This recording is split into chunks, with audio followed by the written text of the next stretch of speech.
أعوذ بالله من الشيطان اللعين الرجيم. بسم الله الرحمن الرحيم. الحمد لله رب العالمين والصلاة والسلام والتحية والإكرام على سيدنا ونبينا وشفيع ذنوبنا وطبيب نفوسنا رحمة للعالمين أبي القاسم مصطفى محمد. اللهم صل على محمد وعلى أهل بيته الطيبين الطاهرين المعصومين المنتخبين المنتجبين، لا سيما على بقية الله الأعظم روحي وأرواح العالمين لتراب مقدمه الفداء. عجل الله تعالى فرجه الشريف وسهل الله تعالى مخرجه الشريف، ولعنة الله على أعدائهم أجمعين من يومنا هذا إلى قيام يوم الدين. أما بعد، فقد قال الله الحكيم في كتابه المتين: بسم الله الرحمن الرحيم. والذين آمنوا آووا ونصروا أولئك هم المؤمنون حقا. صدق الله العلي العظيم. اللهم صل على محمد. اللہ تعالیٰ کی ذات ہم سب کے گناہ معاف فرمائے اور ہمارے مرحومین کے درجات بلند فرمائے، اور جتنے موجود مومنین اور مومنات ہیں ان سب کو میلاد مسعود کے صدقے میں ان کے گھروں پر رحمتیں اور برکتیں نازل فرمائے. ہمیں بار بار کریمہ اہل بیت حضرت فاطمہ معصومہ بنت امام موسیٰ کاظم علیہ السلام کی زیارت سے مستفیض فرمائے، اور آپ کے اس روضہ اطہر اور آپ کی نگری اور آپ کے اس حوضہ علمیہ کی ہمیں خوشبو نصیب فرمائے، اور ہمارے قلوب اور ہمارے اذہان کو علوم محمد و آل محمد کی معرفت سے سرشار فرمائے. امام زمان عجل اللہ تعالیٰ فرجہ شریف کے ظہور میں تعجیل فرمائے، اور مظلومین کی غیب سے مدد فرمائے، ظالمین کو نیست و نابود فرمائے، اور ہم سب کی صفوں میں اتفاق و اتحاد عطا فرمائے، اور دشمنان کے ارادے ناکام و نامراد فرمائے. اپنی دعاؤں کی استجابت اور قبولیت کے لیے ایک صلوات پر عمل فرمائے.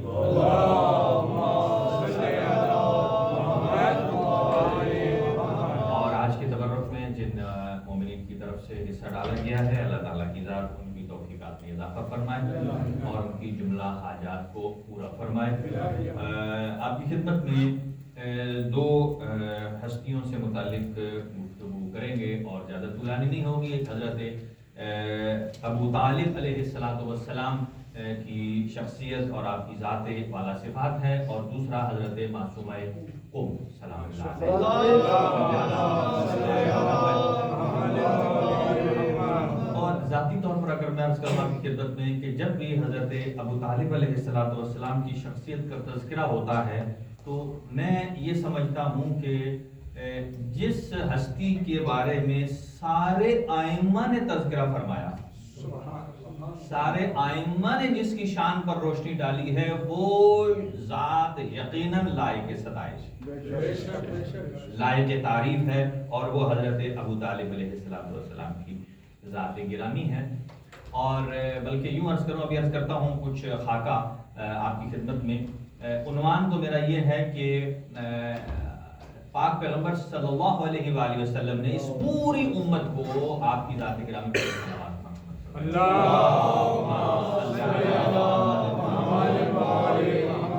آپ نے ارشاد فرمایا اس امت کے دو باپ ہیں، اس امت کے دو باپ ہیں. فرمایا انا و علی ابوا ہذہ الامہ، اس امت کے دو باپ ہیں.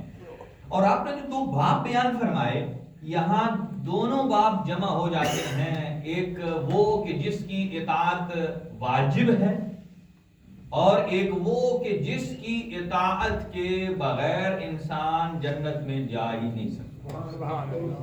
بلکہ دوسری اعتبار سے اگر کہا جائے کہ سلبی والد، اور جیسے ہم استاد اور معلم کو بھی والد کہتے ہیں، جبکہ یہ دو باپ ایسے ہیں کہ جو سلبی باپ سے بھی زیادہ درجہ رکھتے ہیں، اور روحانی باپ اور معلم سے بھی زیادہ درجہ رکھتے ہیں. کس اعتبار سے کہ اگر روحانی باپ کی بات آتی ہے تو اس میں سے سب سے بڑے استاد، بلکہ یوں کہا جائے کہ معلم انسانیت اگر کوئی ہیں تو حضور سرور کائنات صلی اللہ علیہ وسلم.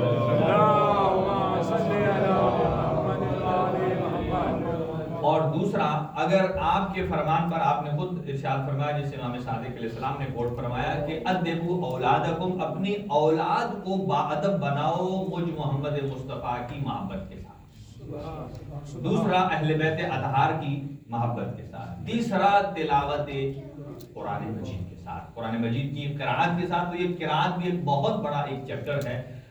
اللہ تعالیٰ ان والدین کو بھی توفیق دے کہ جن کے بچے بہترین قرآن سیکھتے ہیں اور تجوید اور قرآت کے ساتھ پڑھتے ہیں۔ یہ ایک حسن قرآت ہے۔ کسی باپ نے اچھی بات کی کہ جس کا بیٹا بہت بڑا قاری بنا۔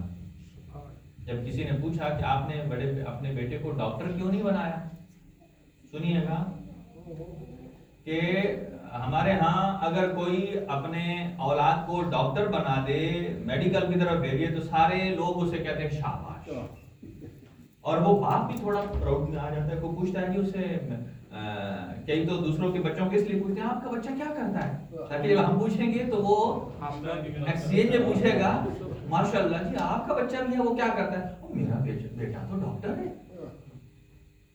تو جب اس سے بہت بڑا قاری ایک بچہ، اس کے والد سے کسی نے پوچھا آپ نے بچے کو ڈاکٹر کیوں نہیں بنایا، اس نے کہا میں نے دنیا کی روش کو تبدیل کر کے بتایا کہ جب دنیا اتنا پیسہ خرچ کر کے بیٹے پر تربیت کر کے جب اسے بہترین ڈاکٹر بنا سکتے ہیں تو میں کیا اپنے بیٹے کو قاری قرآن نہیں بنا سکتا۔ اور دوسرا بات کہ جب اتنی محنت کے ساتھ باپ فخر سے کہتا میرا بیٹا ڈاکٹر ہے، اگر اس سے آدھی محنت ضائع کرے تو فخر سے یہ بھی کہہ سکتا ہے کہ میرا بچہ بہترین نمازی ہے۔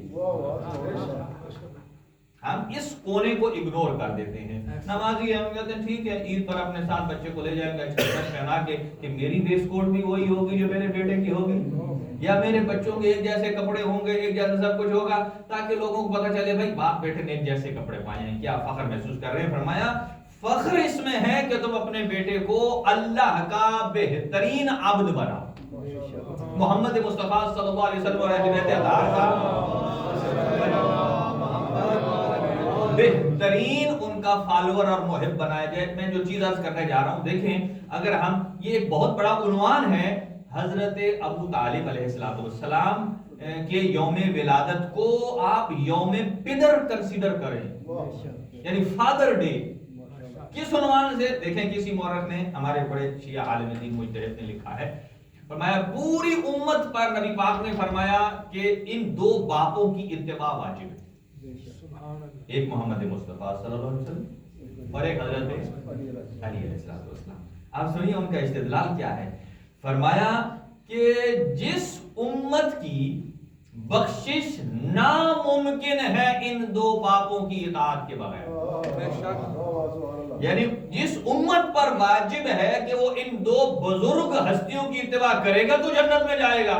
توجہ رہے، وہ فرماتے ہیں کہ اس باپ کی کیا عظمت ہوگی کہ جس نے ان جیسے دو بچوں کو پرورش کی، یعنی جو امت کا فرد ان دو باپوں کو اگر فالو کرے تو جنت یقینی، اور جو باپ ان دو کو تربیت کرے اس کی جنت۔ آواز بلند صلوات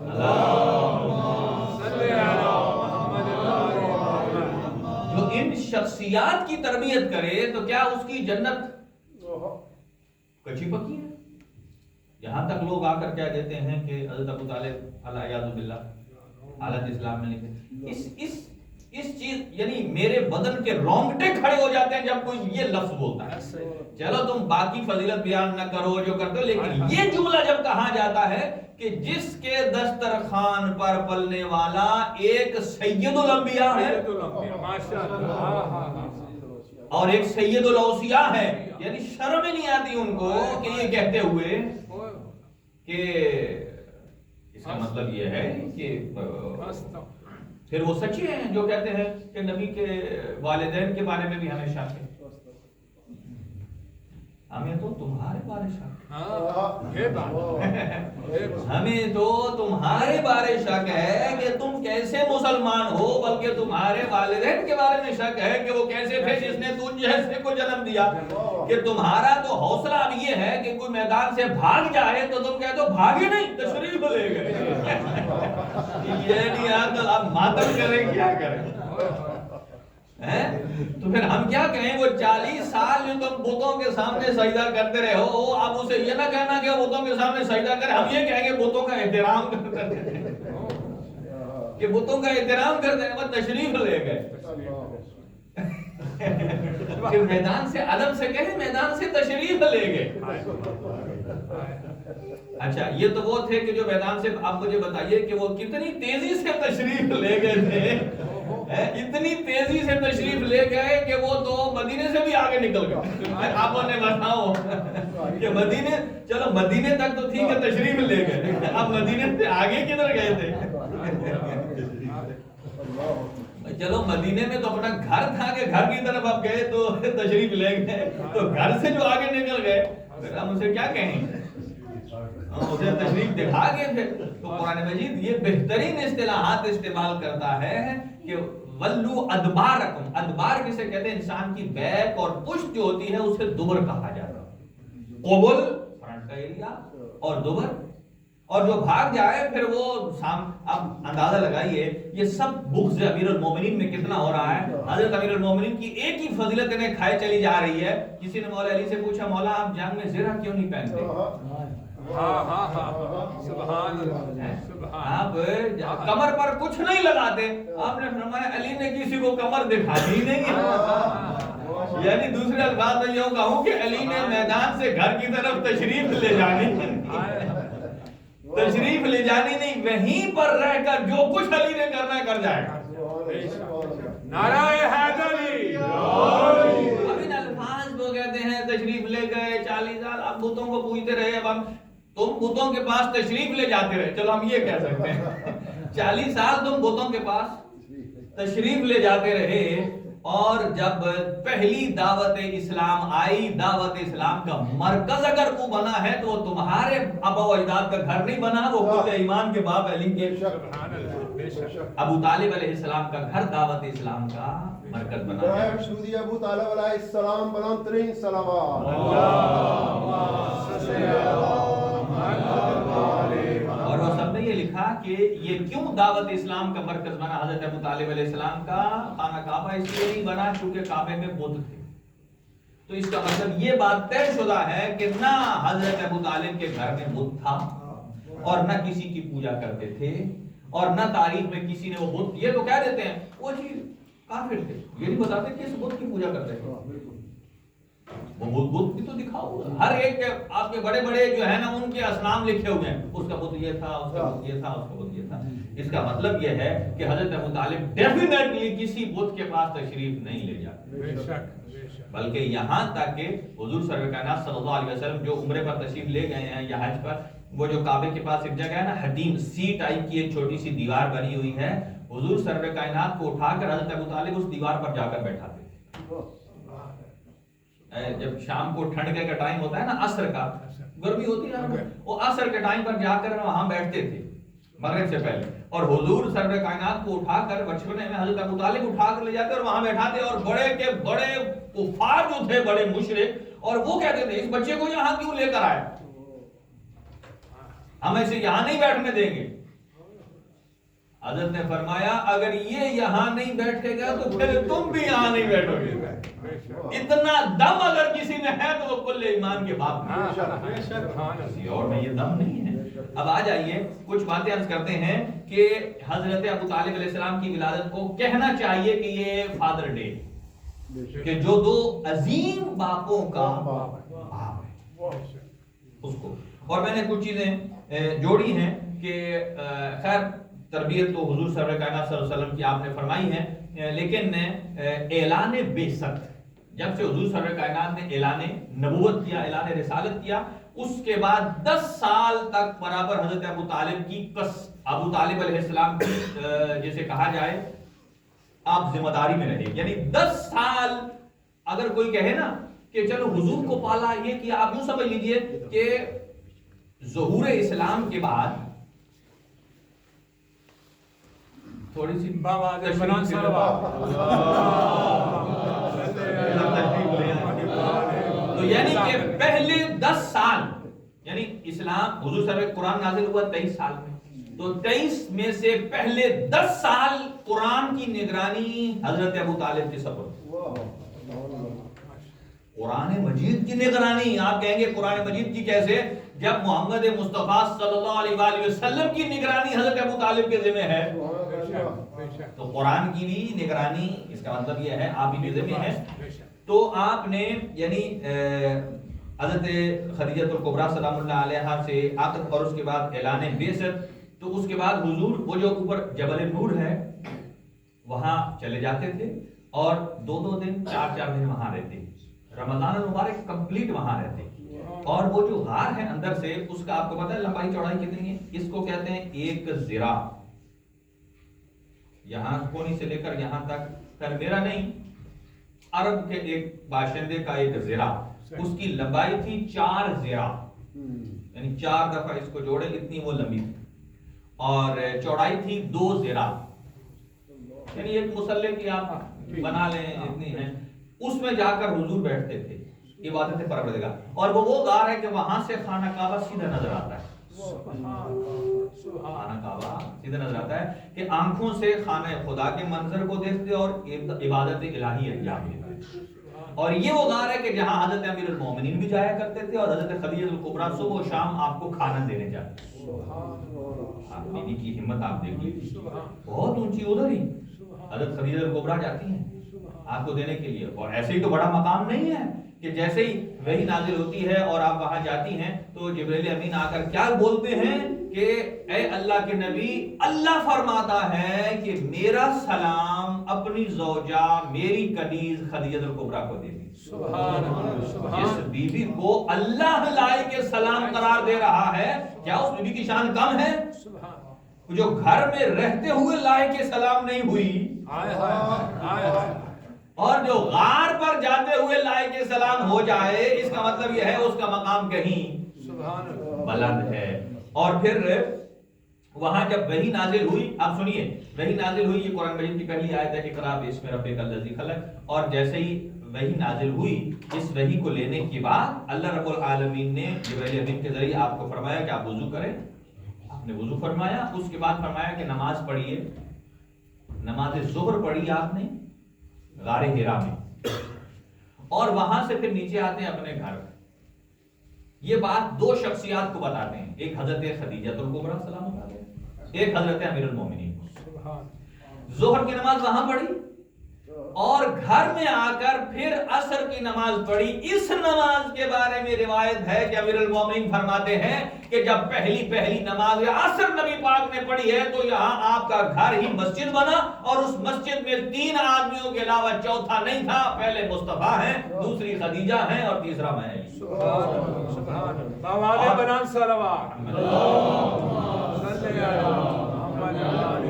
اور اس چھوٹی سی جماعت کی نگرانی کرنے والی اگر کوئی شخصیت ہے تو حضرت ابو طالب کی ذات گرامی ہے. حضرت ابو طالب کی ذات گرامی ہے کہ جنہوں نے آپ کی اس نماز کی نگرانی فرمائی ہے. اور اسی لیے کہا جاتا ہے کہ سب سے پہلی نماز جو فرض ہوئی وہ بھی ظہر کی ہے. جب کسی آدمی کی بہت ساری نمازیں قضا رہ جائیں، جب وہ سٹارٹ کرنا چاہے تو فجر سے نہیں، ظہر سے کرے. کہاں سے سٹارٹ کرے؟ ظہر سے کرے. ہاں اگر اسے ترتیب یاد ہے تو پھر اسی اعتبار سے پڑھے، اور اگر نہیں یاد تو پھر ظہر کی نماز سے شروع کر کے اس طریقے سے اینڈ کرے، اور یہ بہتر ایسا ہے. اور پھر پہلے 3 سال دعوت تبلیغ تھی مخفی طور پر، اور یہ ہمارے لیے بھی درس ہے کہ ہم جس جگہ جاتے ہیں، جس جگہ رہتے ہیں، تو پہلے ہی اعلان تبلیغ میں شروع کر دیں. اسلام نے بھی حضور سرور کائنات کو بھی اللہ تعالیٰ نے فرمایا پہلے 3 سال آہستہ آہستہ. اور پھر حکم جب آیا عمومی کا تو کیا ارشاد فرمایا؟ آپ نے ارشاد فرمایا فَاصْدَعْ بِمَا تُؤْمَرْ. اب جس چیز کا آپ کو حکم دیا گیا تھا اس کو بیان کیجیے. اور دوسری آیت ہے وَأَنذِرْ عَشِيرَتَكَ الْأَقْرَبِينَ. پہلے اپنے قریبیوں سے کام سٹارٹ کیجیے. یہ دعوت ذل عشیرہ ہے، یہ عشیرہ وہ ہیں جو قریبی ہیں. تو ہمارے لیے بھی یہ ہے کہ جب ہم تربیت کا کوئی عنوان شروع کرتے ہیں یا تبلیغ کا عنوان تو پہلے باہر نہیں، پہلے اپنے گھر سے، اور گھر میں پہلے، اسی لیے قرآن فرماتا ہے قُوا وَأَنفُسَكُمْ وَأَهْلِيكُمْ نَارًا، اپنے آپ کو نہیں بچانا، قُوا یعنی بچاؤ اپنے کو بھی، أَنفُسَكُمْ وَأَهْلِيكُمْ اور اپنے گھر والوں کو بھی بچاؤ۔ ان دو چیزوں سے اس کا مطلب یہ ہے کہ اگر تبلیغ تربیت شروع ہونی ہے تو پہلے اپنے اعزاء اور اقربا سے، اور پھر اس کے بعد دائرہ وسیع ہوگا۔ تو اللہ نے فرمایا کہ پہلے 3 سال مخفی طور پر دعوت دیتے تھے حضور سرور کائنات، اور پھر فرمایا اب علل اعلان کر دیجئے، اور دعوت ذوالعشیرہ، اور اس علل اعلان دعوت کا آغاز بھی حضرت ابو طالب کے گھر سے ہوگا۔ سبحان۔ اور کیا فرمایا اپنے بھائی علی سے کہ جائیے ایک پیمانہ کھانا تیار کریں، اس میں بکرے کی ایک ران کو رکھ دیں، پکتا رہے، اور پھر جتنے افراد کو بلایا جس میں 40 افراد کی مراد ہیں لیے گئے ہیں، تسلی سے کھا پی گئے، بچ گیا، تو پھر ابو لہب کو جب کچھ اور نہ ملا نا تو کہا یہ جادو ہے۔ اب جیسے کسی کو اہل بیت کی شان میں کچھ نہیں ملتا تو پھر وہ یہی کہتے ہیں کہ فلاں صاحب تشریف لے گئے جی، اس کو جب فضیلت نہیں مل رہی تو پھر وہ کہے گا وہ تشریف لے گئے۔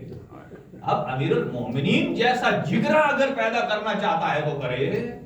اب آپ یہی کر سکتے ہیں نا کہ خندق میں جہاں باقی بھاگ گئے تھے وہاں آپ ان کی مسجد بنا کر کہتے ہیں کہ یہاں یہ مسجد میں تشریف لے آئے تھے۔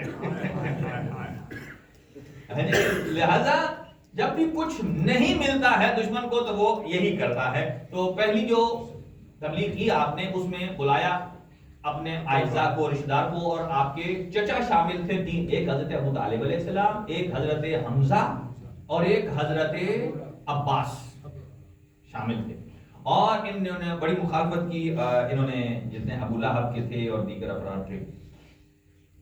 3 سال تک مخفی ہوتی رہی، 5ویں سال میں پھر دعوت ذوالعشیرہ کا اہتمام کیا، اور جس کے سرکردہ جو دشمن تھے ابو سفیان تھا، ابو جہل تھا، ابو لہب تھا، اور ان کا جب کچھ نہیں بنتا تھا وہ کہتے تھے کہ یہ مجنون ہے، اور اس پر الگ میں گفتگو کر چکا ہوں اور پھر کبھی عرض کریں گے۔ اور اس کے بعد پھر ہجرت حبشہ ہوئی۔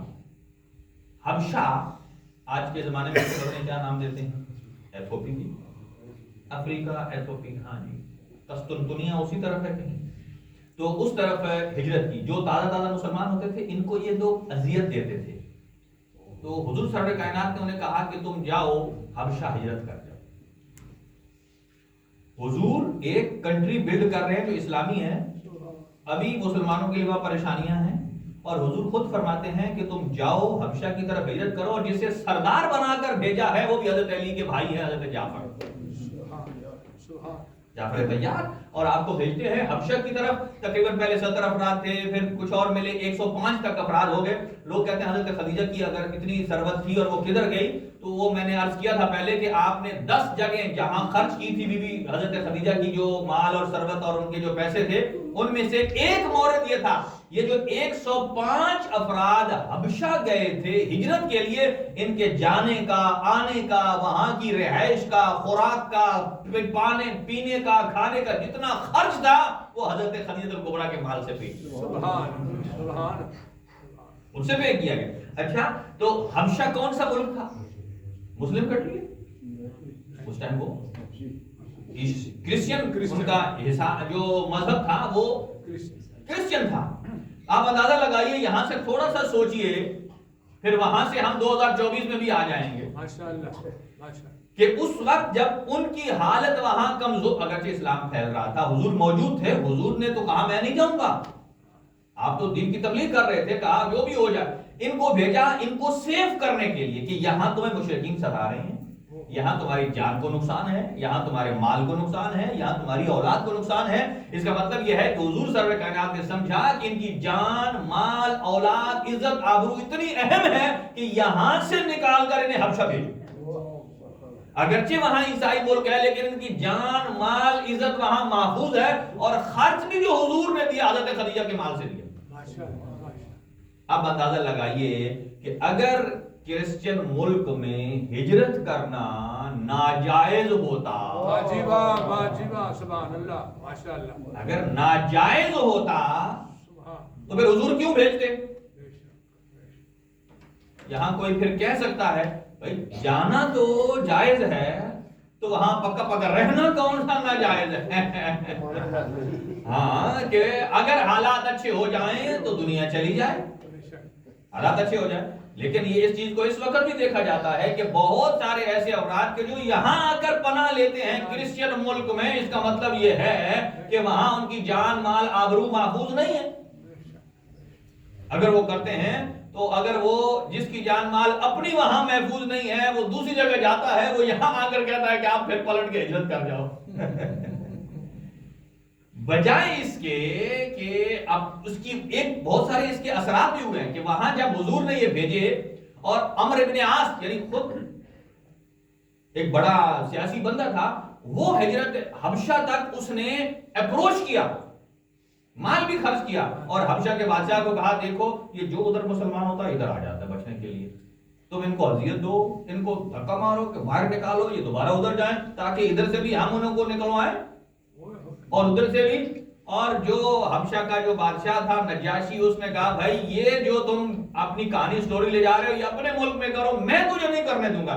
جو میری حدود میں داخل ہو گیا، جو امن و امان کا قانون ہمارے لیے لاگو ہے وہی ان کے لیے لاگو ہے. اور پھر انہوں نے بڑا استقبال کیا حضرت جعفر طیار کا اور ان کے ساتھ آنے والے افراد کا بادشاہ نجاشی نے. اور اس کے بعد کتنے افراد تھے کہ جو وہاں مسلمان ہوئے. اس کا مطلب یہ ہے کہ ان کی وجہ سے، ان کے اخلاق اور کردار کو دیکھنے کی وجہ سے وہاں حبشہ میں کتنے افراد مسلمان ہوئے ہیں. ان کا کریڈٹ کسے جاتا ہے؟ حضور سرور کائنات کو بھی جاتا ہے، اسلام کو بھی جاتا ہے، حضرت جعفر کو بھی جاتا ہے. اور وہ افراد کے جو یہاں آئے اور اپنے اثرات چھوڑ کر گئے ہیں، ان کا نتائج اور ان کے نتیجے کیا ہوں گے. اب اس کے دو پہلو ہیں کہ جو افراد یہاں آتے ہیں جب اسلام کی صحیح پریکٹس کرتے ہیں ان ممالک میں اور دیکھتے ہیں دوسرے افراد کہ یہ ایسے افراد ہیں، اسی ذریعے سے ان تک اسلام کا پیغام پہنچتا ہے.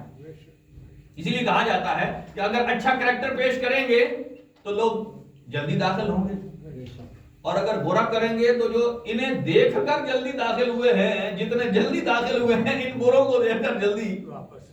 اسی لیے امام رضا علیہ السلام نے ارشاد فرمایا لہٰذا یہ جو ہجرت حبشہ ہوئی ہے، البتہ ہر صورت میں انسان کے لیے لازمی ہے کہ وہ اپنے ایمان پر کام کرے. صرف یہ کہہ دینا کہ میں یہاں آ گیا میری جان مال عزت آبرو محفوظ ہو گئی ہے، نہیں. اب یہاں اس کے اور تقاضے بھی ہیں اپنی جان مال عزت کو. بہت سارے ایسے جیسے کہا جائے کہ چیزیں ہیں کہ جو وہاں اتنی نہیں تھی جن کو ہمیں یہاں اتنا حفاظت سے رکھنا پڑتا ہے. لہذا اس چیز پر بھی کام کرنے کی ضرورت ہے. اور زمانہ چینج ہوتا چلا جا رہا ہے. ابھی کئی ایسے افراد ہیں کہ جو اپنا پراپر گھر لیتے ہی ہیں، وہ کہتے ہیں یہ انویسٹمنٹ غلط ہے. وہ کہتے ہیں اب ہمیں کیا مسئلہ ہے، اب چاہے ہم ادھر رہیں 10 دن یہاں رہتے ہیں، 15 دن وہاں رہتے ہیں، 20 دن وہاں رہتے ہیں. وہ کہتے ہیں پوری دنیا ہمارا ہے.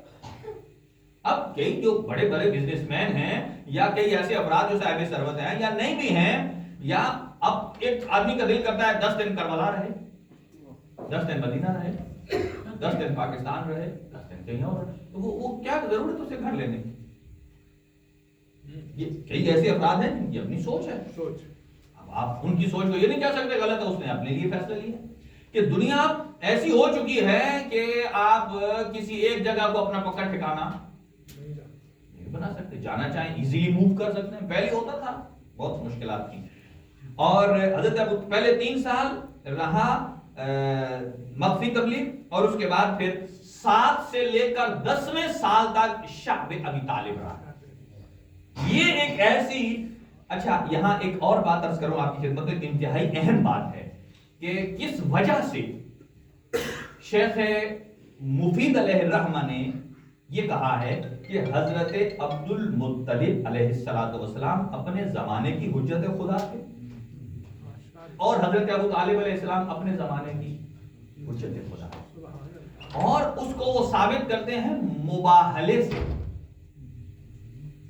کہ یہ جو میدان مباہلہ میں مباہلہ ہوا، اس کو آپ کیا مباہلے کا نام کیوں دیتے ہیں کہ چونکہ نبی پاک اللہ کی حجت ہے اور آپ کی زبان سے جو نکلے گا وہ ہو کر رہے گا. مباہلہ جب کیا جاتا ہے دشمن کے بارے میں، جب آپ کہیں گے پکا، قرآن کی اصطلاح بھی یہی ہے نا کہ تم اپنے بیٹے لے آؤ، ہم بھی اپنے لے آتے ہیں. قرآن یہ تو آپشنل ہے، جاؤ لے آؤ، عورتوں کو لے آؤ، نفوس کو لے آؤ، یہ لے آؤ. تو کریں گے کیا؟ پھر بتایا آپ کو مباہلہ کریں گے، اور اس کے نتیجے میں کیا ہوگا؟ اس کا مطلب یہ ہے کہ نتیجہ نکلنے والا ہے 100%. آپ سنیے ایک دلیل حضرت عبد المطلب علیہ السلام کی، اور دوسری حضرت ابو طالب علیہ السلام کی. اسی مباہلہ یعنی یہ اطمینان بتاتا ہے کہ یہ اللہ کی طرف سے ان کا کنیکشن ہے. اب سنیے کہ حضرت عبد المطلب کے جن کو کہا جاتا تھا کہ وہ رئیس قریش، رئیس عرب کہا جاتا تھا، ان کے سامنے اتنی ان کی شخصیت میں ایک دہشت تھی، اچھا بھلا آدمی، مقام والا بھی آپ کے سامنے نہیں بول پاتا تھا، اتنی بڑی ہیبت تھی آپ کی. اب سنیے جو میں نے پوائنٹس اس میں نوٹ کیے ہیں، اگرچہ یہ نارملی نہیں پڑھے جاتے لیکن چونکہ علمی پوائنٹس ہیں تو ان 5 کی طرف متوجہ رہیے ذرا. کہ حضرت ابو طالب علیہ السلام نے مباہلے کے ذریعے اپنے ایمان کو ظاہر کیا. اصطلاح استعمال ہو رہی ہے مباہلہ، اور مباہلہ ہوتا ہے کم از کم 2 افراد کے لیے، یعنی 2 پارٹیاں ہوں، 2 افراد ہوں. اب سنیے، ایک طرف تھے حضرت عبد المطلب اور دوسری طرف ہیں دشمن خدا ابرہہ.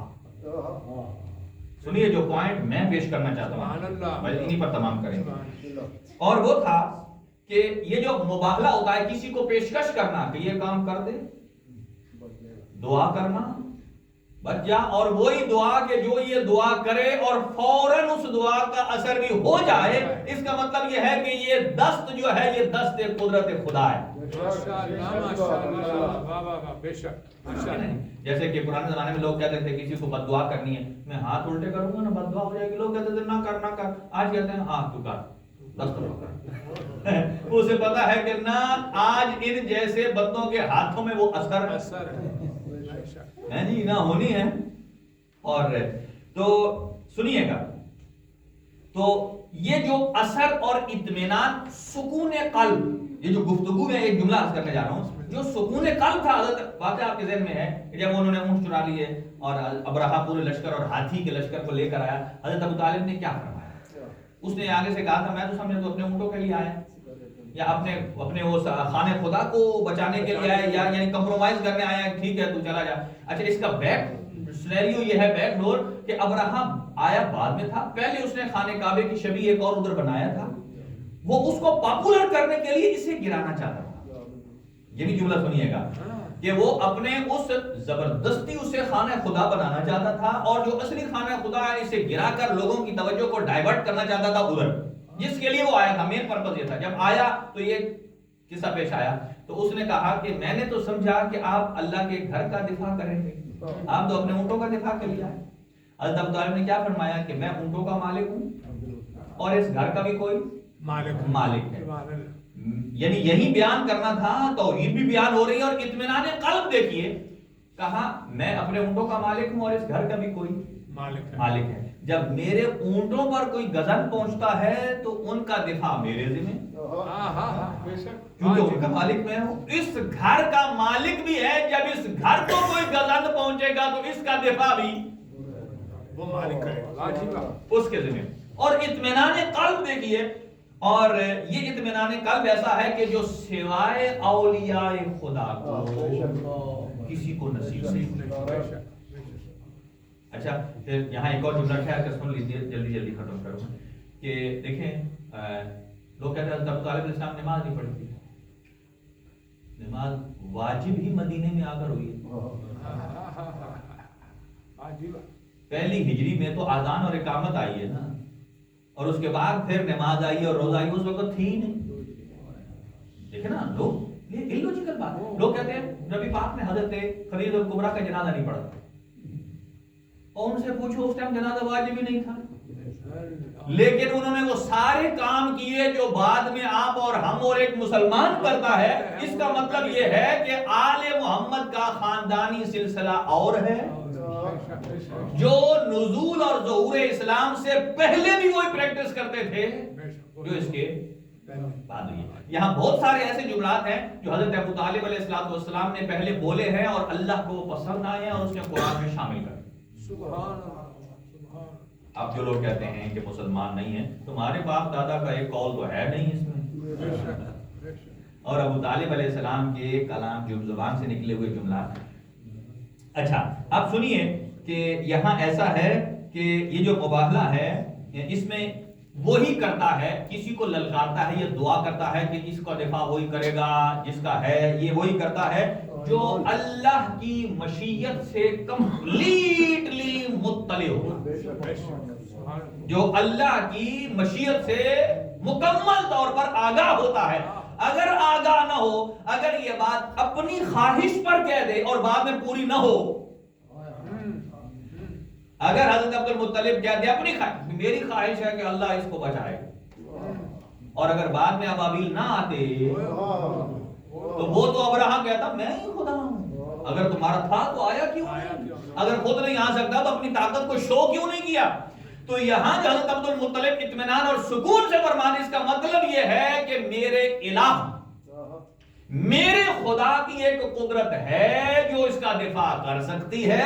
اس یقین اور اطمینان کے ساتھ فرمایا، اور یہ یقین اور اطمینان 40 سال تک کافر رہنے والے کو نہیں مل سکتا، بتوں کے سامنے تشریف لے جانے والے کو نہیں مل سکتا.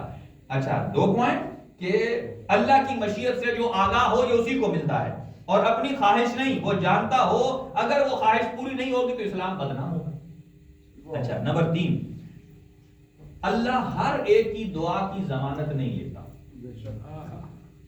یہ اللہ تعالیٰ نے کیوں یہ معجزہ اولیاء اللہ کے لیے رکھا ہے کہ اگر غیر خدا آپ اور ہم کسی کو کہیں، یہاں کوئی چھپکلی آ جائے، چھپکلی کو کہیں بھائی کلمہ پڑھ، یا چھپکلی کو کہیں السلام علیکم، وہ آپ کو جواب دے دیا. نبی کے سامنے تو چھپکلی یا گو آ جائے تو آپ اسے بولتے ہیں تو وہ آگے سے ریٹرن جواب دیتی ہے.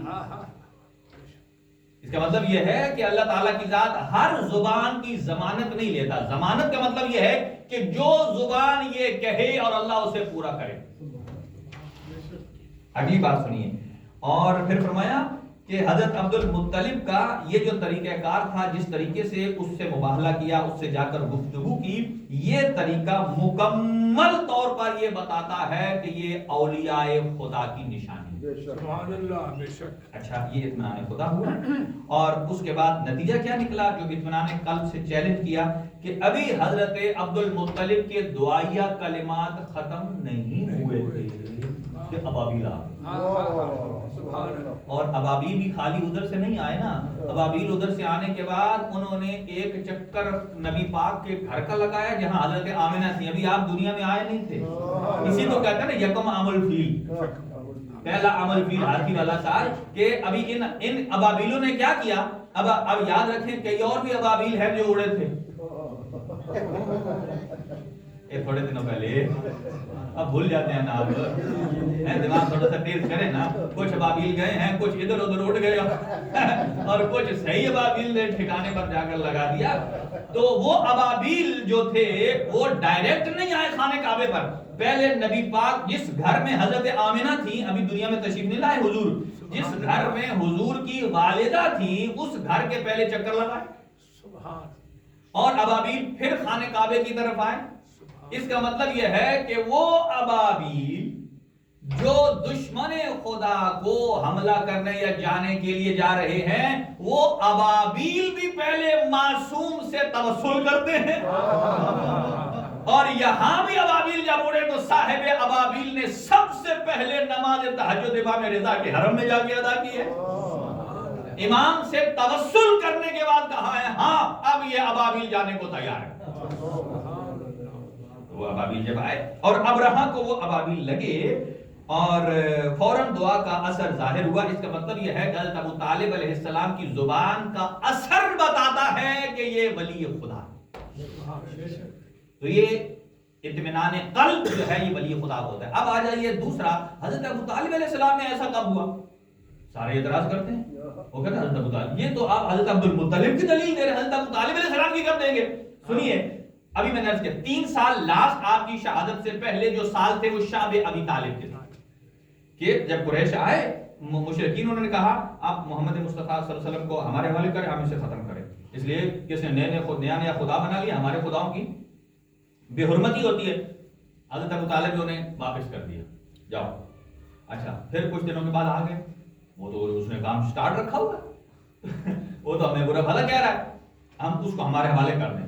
حضرت عبد المطلب نے بنی قریش اور بنی مطلب، بنی قریش اور بنی عبد المطلب، ان دونوں کو بلایا، کال کی، اور کال کرنے کے بعد یہ ماجرا ہے، ان کی سپورٹ لی، اور اب جب وہ آئے، اب حضرت ابو طالب نے جملہ کہا ان کے سامنے، اے میرے بیٹے، اے مصطفیٰ، آپ کا جو جی چاہتا ہے آپ کریں، جب تک ابو طالب کے بدن میں رمق باقی ہے۔ اگر میرے مصطفیٰ، یہاں یہ الفاظ ہیں، اگر میرے مصطفیٰ کے پیر میں کانٹا بھی چبھ گیا تو میں تمہیں جینے کا حق نہیں دوں گا۔ اتنی ہیبت ہوتی۔ اور یہ جملے ہیں حتیٰ فی التراب دفینا، جہاں تک کہ جب تک ابو طالب تراب میں نہیں چلا جاتا۔ بزبان قرآن کہا ہوگا کہ ابو طالب اگر تراب میں جائے گا تو اپنی جگہ کوئی ابو تراب دے کر جائے گا۔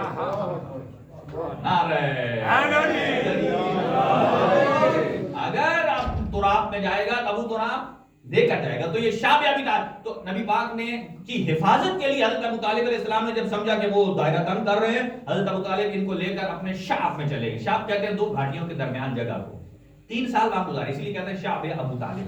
اچھا وہاں رہے، اور آپ کے قریش عبد المطلب کے بھی 40 افراد آپ کے ساتھ شامل تھے۔ تو اتنی مشکل تھی وہاں کہ رات کو بچے بھوک اور پیاس سے بلک کر چلاتے تھے تو دوسرے افراد سو نہیں سکتے تھے۔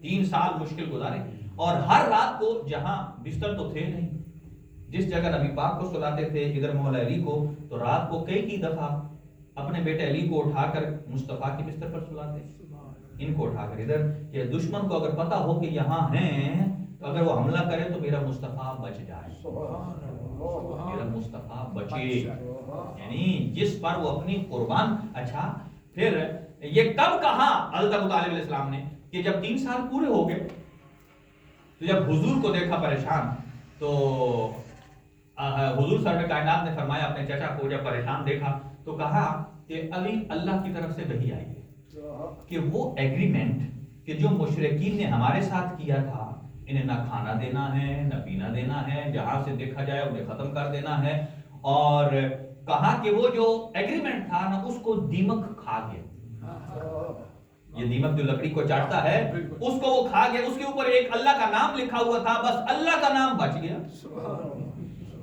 باقی سارا ایگریمنٹ دیمک کھا گیا۔ اور ان سے جا کر، اچھا یہ بات جیسے ہی حضرت ابو طالب علیہ السلام نے سنی، اور اتنا یقین تھا، اطمینان قلب تھا، یہاں سے نکلے اور اس جگہ گئے کہ جہاں مشرکین میٹنگ کر رہے تھے، ان کے اندر جا کر کھڑے ہو گئے، اور میں کہا کہ دیکھو تم نے 3 سال ہم سے بہت زیادتی کی ہے، اطمینان قلب کے ساتھ کہا جاؤ میں تمہیں ایک نشانی دیتا ہوں، نشانی دیتا ہوں، اگر یہ بات سچ ہے تو تم ایمان لے آؤ، اور اگر یہ جھوٹ ہو تو میں اپنا محمد تمہارے حوالے کرتا ہوں۔ اور یہ جو کہنا آسان نہیں تھا کہ میں اپنا محمد تمہارے حوالے کرتا ہوں، اس کے پیچھے ایک یقین کامل تھا، وہ مصطفیٰ کہ جس کی حفاظت کے لیے حضرت ابو طالب اپنی اولاد قربان کرنے جا رہے ہیں، اپنا دنیاوی مقام اور وہ دینے کو تیار ہے۔ اور اس کا مطلب یہ ہے کہ آپ کے قلب میں اتنا اطمینان راسخ تھا، اور یہ اطمینان ولی خدا کو علاوہ کسی کو مل نہیں سکتا۔ اور کہا کیا تھا کہ جاؤ اس ایگریمنٹ کو لے آؤ، اگر تو وہ ہو گیا، جل گیا اور سڑ گیا، دیمک کھا گیا، صرف اللہ کا نام باقی ہے، تو پھر تمہیں ماننا پڑے گا کہ مصطفیٰ بھی حق ہے، اس کا خدا بھی حق ہے، تم باطل پہ ہو، تمہارے خدا بھی باطل ہے، پھر تمہیں ایمان لانا پڑے گا۔ اور اگر یہ جھوٹ نکلے کہ دیمک نے نہیں چاٹا، ایگریمنٹ موجود ہے، تو پھر میں محمد کو تمہارے حوالے کرتا ہوں۔ انہوں نے کہا نہیں آئے، میں کہا ابھی بلاؤ، ابھی منگواؤ۔ جیسے ہی منگوایا گیا تو نام خدا کے علاوہ سارا ایگریمنٹ چھڑا ہوا تھا، شرم کے مارے جھکنا پڑا، ختم کیا۔ بس شاہ ابی طالب سے جب نکلتے ہیں 8 مہینے 11 دن کے بعد آپ کی شہادت ہوئی. 86 سال آپ کی عمر مبارک تھی. یعنی کتنا بڑا مقام ہے حضرت ابو طالب علیہ السلام کا. یہاں اور بھی بہت سارے کچھ موارد ہیں، میں عرض کرنا چاہتا تھا لیکن نہیں رہا. ایک آخری جملہ حضرت معصوم قم کے حوالے سے چھٹے امام ارشاد فرماتے ہیں کہ ان للہ حرمن، ایک اللہ کا حرم ہے جو مکہ مکرمہ ہے.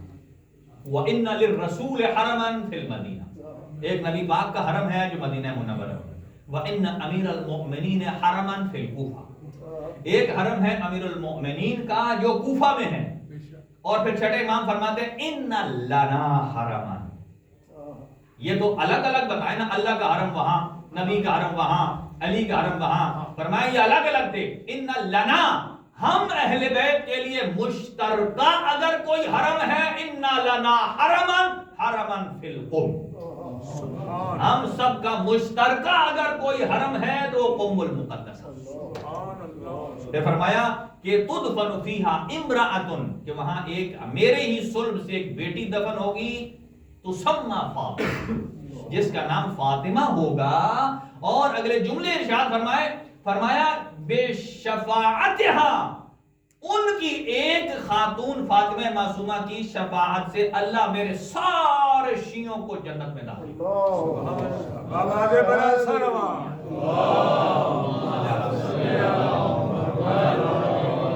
اور ایک آخری روایت جو توسل کرنا چاہتے ہیں، فرمایا کہ ان للجنت، جنت کے 8 ابواب، جنت کے 8 دروازے. کتنے؟ ان میں سے واحد یفتح الی القم، ان میں سے ایک کا دروازہ کھلتا ہی قم کی طرف. سبحان اللہ. ایک کا دروازہ جو قم میں بی بی کی زیارت کرتا ہے، جو علم حاصل کرتا ہے، جو فقہا کی روش پہ چلتا ہے، جو فقہا مراجع جو علمی مشکل میں گرفتار ہوتے ہیں، 2 رکعت نماز پڑھ کے بی بی سے توسل کرتے ہیں. جیسے ہی توسل کرتے ہیں اس مسئلے کا حل اور جواب ان کے ذہن میں اترا. اللہ تعالیٰ ہمیں بار بار زیارت نصیب فرمائے اور ان دونوں بزرگ ہستیوں کی ہمیں شفاعت بھی نصیب فرمائے. اور جناب فاطمہ معصومہ سلام اللہ علیہا کے جن کے روضے اور جن کی زری کی زیارت کو جناب فاطمہ الزہرا سلام اللہ علیہا کی زری کی زیارت کا درجہ دیا گیا ہے. اللہ تعالیٰ کی ذات ہمیں وہ زیارت نصیب فرمائے اور ہمیں علم و عمل کی توفیق عنایت فرمائے. ہمیں علماء، فضلاء اور جو فقہا ہیں پروردگار ان کی معیت اور ان کے نقش قدم پر چلنے کی توفیق عنایت فرما. پروردگار ہمارے علماء میں اضافہ فرما اور جو حال میں کمی فرما. امام زمان کے ظہور میں تعجیل فرما. ربنا تقبل دعا منا انک انت السمیع العلیم بجاہ محمد وآلہ الطاہرین.